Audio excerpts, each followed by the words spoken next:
안녕하십니까. 마케팅을 알려드리는 고박희입니다.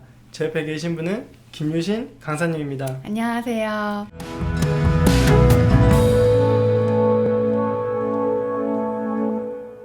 지난 시간 1탄에서는 글 쓰는 방법, 2탄은 글 쓰기 전에 해야 할 것들, 오늘 3탄으로는 스토리텔링에 대해서 이야기해 주실 텐데요. 어떤 이야기들을 주로 해주실 건가요?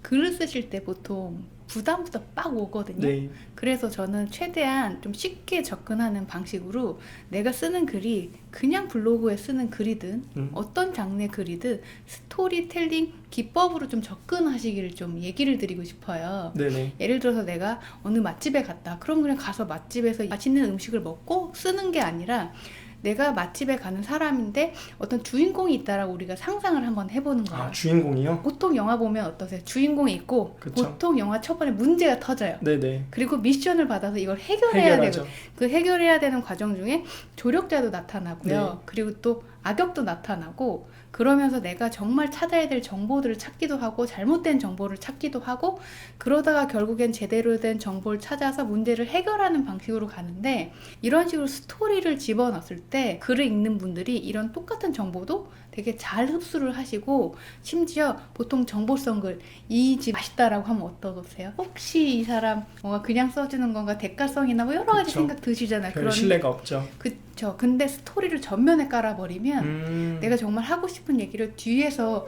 은연중에 네. 무의식 중에 쓸 수가 있어요. 네네. 그러니까 실제로 그 사람이 가는 과정들을 내가 몰입을 해서 볼 수 있으니까 그쵸. 그렇겠다, 그죠? 아니면은 또 변호사 사무실이나 변호사님들도 마케팅을 하실 때 어차피 거기는 굉장히 급박한 상황들이 있으니까 그렇죠. 그런 것들도 스토리로 잘 녹이면은 그쵸. 좋겠네요. 얼마든지 될 수 있어요. 사실 왜 그러냐면 소비자가 주인공이 된 것처럼 글을 네. 쓰면 회사이나 아니면 뭐 병원에서 썼다라는 느낌이 없을 수도 있어요. 네네.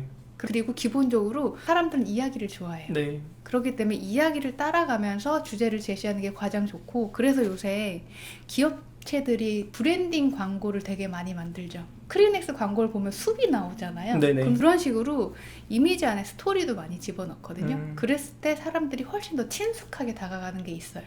그런 이미지를 통해서 뭐 상쾌하다던가 청결하다던가 이런 이미지를 사람들에게 부여하는 거네요. 네, 맞아요. 그래서 글을 쓰실 때 너무 부담감을 느끼지 마시고 어떤 주인공이 그것을 해결하러 간다라는 식으로 스토리를 대강 짜셔가지고 접근하는 것도 또 다른 하나의 방법이기도 해요. 네, 글쓰기가 너무 쉬워질 것 같네요. 그렇게 하면은.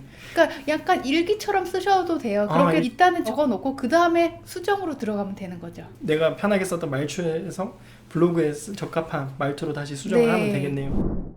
그렇게 스토리를 짜도 결국에는 사람들이 뭔가 꼬실 만한 포인트들이 들어가야 될 것 같은데 혹시 이런 것들은 어떻게 좀 넣으면 좋을까요? 보통 그거를 광고에서나 아니면 영화에서 후킹 포인트가 있다라고 그쵸. 하는데 후킹 네. 포인트는 사람을 끌어들이는 네네. 포인트예요. 보통 그것들이 한 줄로 많이 이루어지는데 단어를 두 개를 부닥치게 만드는 거예요. 부딪히게. 예를 들어서 이거는 영화에 대한 얘기는 한데 네. 결혼을 하기 싫어하는 여자가 결혼을 해야 되는 이야기라는 스토리를 듣게 됐다라고 하면 결혼을 하기 싫어하는 여자가 해야 된다. 그럼 이미 상상만으로도 고분분투가 보이기 시작하거든요. 그러면서 궁금증이 생겨요. 네. 정반대적인 단어들을 부닥치게 해서 또 후킹을 줄 수가 있고요. 네. 두 번째는 우리가 그것이 알고 싶다 해서 김상중 그 MC분이 쓰는 그런데 말입니다. 네. 그러면 기존에 내가 스토리를 다 듣고 있었잖아요. 근데 그런데 말인데 그 한마디로 앞에 정보가 다 뒤집혀요. 그러네요. 그러면 채널 돌리려다가 그런데 말입니다. 이런 제보자가 나타났어요. 그럼 다시 보기 시작을 해야 다시 돼요. 봐야 되네요. 네. 처음부터. 그래도 글을 쓰다가도 지금까지 드렸던 제 정보는 시중에 다 나왔던 정보고 이제부터가 진짜입니다라고 하면 그 밑에 글을 네. 읽을까요? 안 읽을까요? 네, 읽을 것 같네요. 그쵸? 네. 그리고 제가 이러이러했는지 알았어요. 그래서 저도 그렇게 생각했거든요. 근데 알고 보니 아니더라고요. 네. 그래서 제가 새롭게 알아낸 사실은 밑에 있습니다라고 밑을 볼 수밖에 없죠. 그런 식으로 사람의 심리를 이용하는 거예요.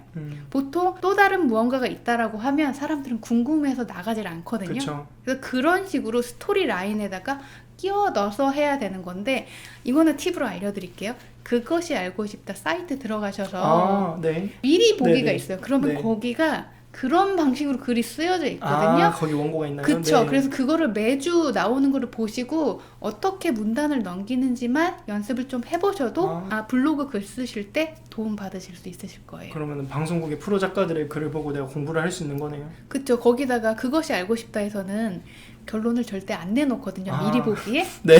근데 볼 수밖에 없게 글을 써놨어요. 네. 그러니까 그 글이 어떤 식으로 사람을 유혹하는지를 보고 그거를 내가 따라 하시다 보면 따라하는. 내 글쓰기에 적용하실 수 있으실 거예요. 오늘 이렇게 스토리텔링에 대한 중요성과 어떻게 하는지 후킹이나 심리학을 적용하는 방법에 대해서 알려주셨고, 여러분들 그런데 말이죠, 사실 이런 것은 강사님 온라인 강의를 통해서 다 들으실 수 있는 것이고 진짜 여기서만 할 수 있는 이야기들은 다음 영상에서 또 이어가 보도록 하겠습니다. 여기까지 마케팅 알려드리는 고박희였습니다. 감사합니다.